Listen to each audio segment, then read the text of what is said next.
ఇప్పుడు ఉప్పు అనగా సోడియం క్లోరైడ్. సోడియం క్లోరైడ్ లేనిది మన బ్లడ్ ప్రెషర్ నార్మల్ లెవెల్లో మెయింటైన్ కాదు. ఈ నార్మల్ ప్రెషర్ మెయింటైన్ కావడానికి కారణమే సోడియం.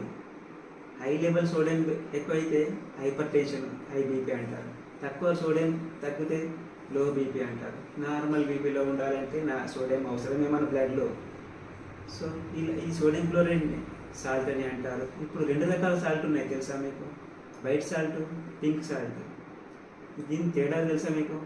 వైట్ సాల్ట్ అంటే మన బాగా ప్రాసెస్ చేసి బ్లీచింగ్ చేసి మొత్తం కెమికల్స్ అన్ని తీయగా తెల్లగా వచ్చిన సాల్టే దాన్ని వైట్ సాల్ట్ అంటారు. తక్కువ ప్రాసెసింగ్ చేసి తక్కువ కెమికల్స్ అన్ని బయటకు తీయడం వల్ల కొన్ని మినరల్స్ ఉండిపోవడం వల్ల పింక్ కలర్లో ఉంటుంది. దాన్ని పింక్ సాల్ట్ అంటారు. దీన్ని రాక్ సాల్ట్, సైంధవలవణము అంటారు. ఈ వైట్ సాల్ట్లో సోడియం ఎక్కువగా ఉంటుంది. పింక్ సాల్ట్లో సోడియంతో పాటు కాల్షియము, మెగ్నీషియము, ఐరన్ ఎక్కువగా ఉంటాయి.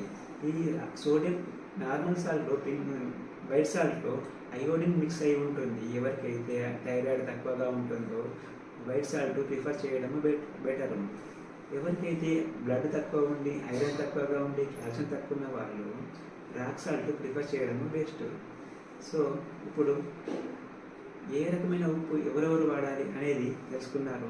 వైట్ సాల్టా, పింక్ సాల్టా?